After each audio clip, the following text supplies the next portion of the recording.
नमस्कार दोस्तों, स्वागत है आपका क्रेजी क्रिप्टो मिंटू में। बाइनेंस के साथ एक मुश्किल खत्म होती है तब तक दूसरी खड़ी हो जाती है और दूसरी खत्म होती है तब तक तीसरी खड़ी हो जाती है। कुल मिला के बाइनेंस के आजकल ग्रह दशा खराब ही चल रहे हैं। कुल मिला के कुछ ऐसा ही लग रहा है, क्योंकि रोज कुछ ना कुछ नया आपके सामने आ रहा है। देखिए, आजकल मार्केट में दोनों चीज़ आ रही हैं, नेगेटिव चीज़ भी चल रही है और पॉजिटिव चीज़ भी चल रही है। और इस वजह से मार्केट इतना कन्फ्यूज हो गया है कि मार्केट में जो मूवमेंट आना चाहिए वो भी नहीं आ पा रहा है। तो वीडियो अच्छा लगे तो लाइक सब्सक्राइब जरूर कीजिएगा।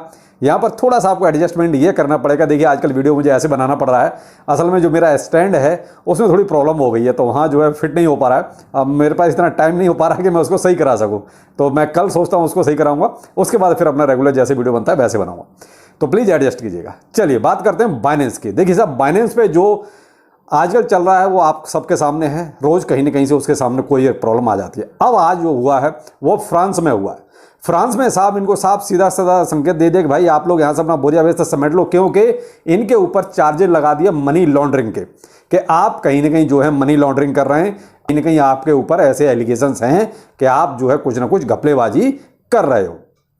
कुल मिला के बाइनेंस ने भी वहाँ से एक तरह से बाइनेंस फ्रांस, आप ये ध्यान रखिएगा, ग्लोबल बाइनेंस नहीं है ये, एक यूनिट जो है बाइनेंस फ्रांस है, उसने अपना काम धंधा एक तरह से फिलहाल वहाँ भी एक तरह से पॉज कर दिया, स्टॉप कर दिया है।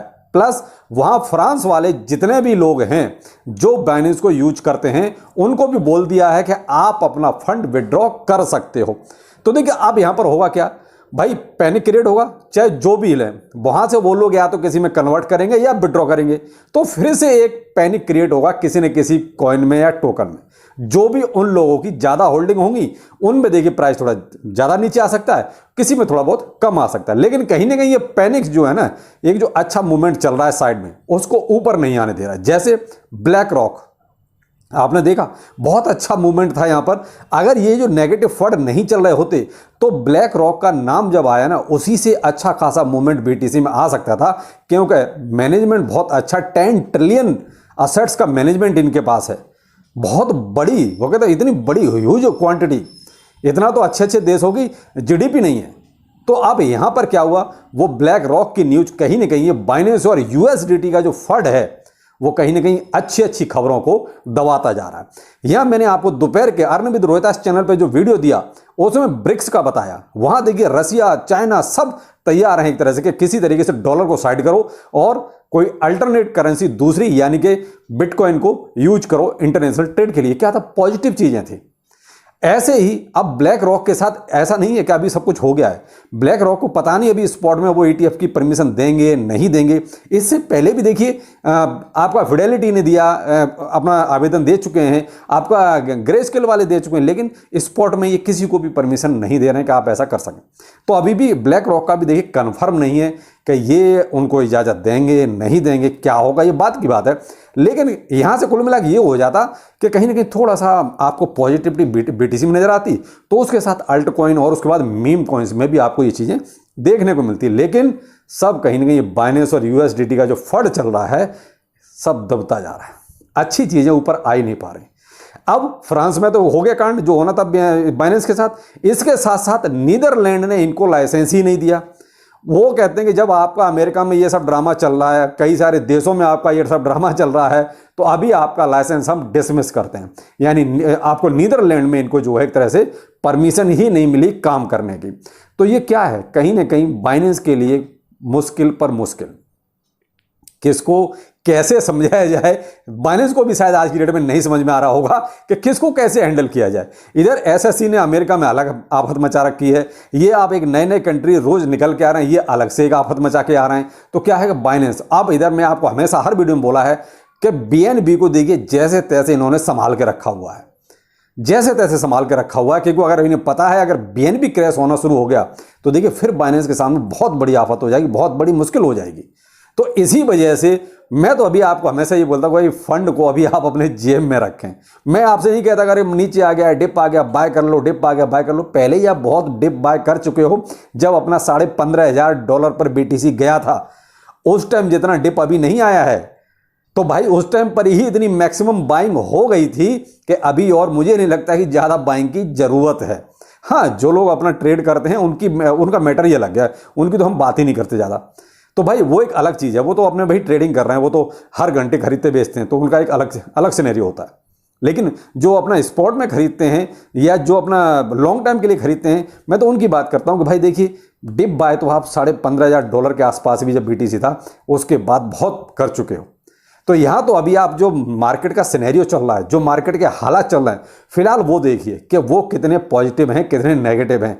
अब पॉजिटिव होते हुए भी नेगेटिव सब कुछ हो रहा है। देखिए वही मैंने कहा कि दोनों चीज़ें पैरेलल चल रही हैं, पॉजिटिव भी चल रहा है, नेगेटिव भी चल रहा है, लेकिन मार्केट कहीं नहीं जा पा रहा। BTC अभी भी आपका जो है 25,500 के आसपास ही आपका ट्रेड कर रहा है, जबकि इतनी बड़ी बड़ी पॉजिटिव चीज़ें आपकी बगल में चल रही हैं, लेकिन साइड में नेगेटिव चीज़ें कहीं ना कहीं दबा रही हैं। तो हो क्या रहा है, कहीं ना कहीं वही पैनिक। इस वजह से कोई इन्वेस्टमेंट ज़्यादा नहीं आ रहा, क्योंकि मार्केट क्या आपका 1.03 ट्रिलियन पे ही अटका हुआ है। सुबह भी यहीं अटका हुआ था, अभी भी यहीं अटका हुआ है। उधर USDT एक ये अलग ही एक भसड़ मची हुई है, जबकि स्टेबल कॉइन है, कोई ज़्यादा मतलब नहीं है, नया एक तरह से प्रिंट करना पड़ रहा है। अब ये मान लीजिए ये हालत हो गई है ट्रेजरी को। उधर बाइनेंस को अपनी अलग से टेंशन है। बाइनेंस पर ये मान लीजिए अभी लगभग 22.5 मिलियन या USDT डिपॉजिट करने पड़े, कहीं इसलिए कि शॉर्टेज ना हो जाए, और स्वैप भी करने पड़े 1.25 बिलियन। अब ये अलग से स्वैप करने पड़े, और ये डायरेक्ट जो है ट्रेजरी से इन्होंने किया है। तो ये क्या है, कहीं ना कहीं बाइनेंस को अपनी पड़ी है, और मार्केट जो बुलिश होना चाहता है, कहीं ना कहीं ये नेगेटिव न्यूज़ की वजह से बुलिश नहीं हो पाता। तो ये कुछ जो सिनेरियो चल रहे हैं बाइनेंस के, देखिए भाई मैं तो बहुत क्लियर कट इसीलिए कहता हूं कि बेहतर वही है कि थोड़ा और मार्केट को देख लिया जाए, क्योंकि ये जो आजकल रोज नए नए टोकन्स आते हैं, तो देखिए उनमें तो आप कुछ भी कर सकते हैं। वो तो देखिए नए आए हैं, तो हो सकता है उस टाइम पे आपको थोड़ा बहुत पंप दें, तो उनका तो आप प्रॉफिट उठाइए भाई, बेनिफिट लीजिए, वो तो जरूरी है, हाके बनता है वो तो भाई, उसे क्यों छोड़ा जाए। तो नए नए जो भी आते हैं उनमें भाई $100-200 लगा के अगर आपको कोई बहुत अच्छा प्रॉफिट मिलता है तो आप ले सकते हो, लेकिन रिस्क 100% ये जरूर अपना कैलकुलेट करके चलना कि रिस्क आपको पूरा पूरा है। अगर आप रिस्क ले सकते हैं तो ही ऐसे टोकन्स में इन्वेस्टमेंट करना है जो आजकल आ रहे हैं। मैं किसी का भी नाम नहीं लूँगा। देखिए पेपे का मैंने दोपहर में आपको बता ही दिया कि उसकी पीपनी बच गई है। तो आजकल जो आ रहे हैं उनका भरोसा कुछ नहीं है कि वो कितना टिकेंगे। स्टार्टिंग में जो लोग एंट्री मारते हैं उन्हीं को प्रॉफिट मिलता है, बाद में नहीं मिलता कुछ भी। तो इसलिए ऐसे टोकन्स में आप एंट्री बनाने से पहले 10 बार सोचें जरूर, क्योंकि बिटगार्ड में पूछ रहे सर कल बर्निंग है, क्या हो रहा है, कितना होगा। तो मेरे भाई मुझे कोई बहुत ज़्यादा उम्मीद नहीं है, मैं आपको बहुत क्लियर बोलूँ, क्योंकि अभी जो उसका प्राइस चला 6x025 की सीरीज में चल रहा है, तो पहले ये 50% के आसपास गिर चुका है। जहां पर ये बीच में चल रहा था, यानी 35, 40, 42 के सीरीज के आसपास ये जो चल रहा था, वहां से गिरते गिरते ये लगभग 20-22 पे आ गया, अभी 25 की सीरीज में चल रहा है। भाई अगर इसमें 35-40 की सीरीज के आसपास कहीं होता तो ठीक है, कुछ प्रेडिक्शन करते भी इसके बारे में। तो देखिए अब कितनी बर्निंग होगी डिपेंड उस पर करता है। दूसरा, मार्केट के जो हालात हैं वो ऐसे नहीं है कि बिटगार्ड कोई बहुत ज़्यादा आपको प्रॉफिट देगा। भाई ठीक है, 5-10%, 15% के आसपास कुछ मिल जाए तो देख लीजिएगा, वो भी उन्हीं को मिलेगा जिन्होंने अभी डिप में बाई किया होगा रिसेंटली। जिन्होंने पहले बाई किया उनको तो वैसे कुछ नहीं मिलना, वो तो पहले से ही लॉस में, वो तो 20-25% और लॉस में। तो यहां पर आप ये कहोगे बिटगार्ड में बर्निंग से कुछ होना जाना है, तो देखिए मुझे कोई बहुत उम्मीद नहीं है। केवल उनको मिलेगा जिन्होंने अभी ये जो इसने लो बनाया है वहां पर कहीं बाइंग की होगी, तो जरूर उनको 5-10% मिल जाएगा। तो भाई ऐसे लोग जो भी हों जिन्होंने रिसेंटली खरीदा है, तो भाई वो जरूर अपना कल प्रॉफिट ले लें, नहीं तो भाई चूक गए तो फिर आपकी फिर से ट्रेन छूट जाएगी। तो प्रॉफिट तो बिल्कुल नहीं चूकना है, जहां मिलता है जितना मिलता है ले लीजिए भाई, वही अपना है। क्योंकि क्रिप्टो करेंसी है, भरोसा कुछ नहीं है, कब क्या हो जाए किसी को नहीं पता। आप देखना रोज बाइनेंस के साथ एक नई कहानी निकल के आ रही है, तो किसको पता है, किसी को नहीं पता। तो भाई ये सब चलता रहेगा, और बेहतर वही है कि फिलहाल थोड़ा सा वेट एंड वॉच। तो चलिए फिर मिलते हैं, नमस्कार।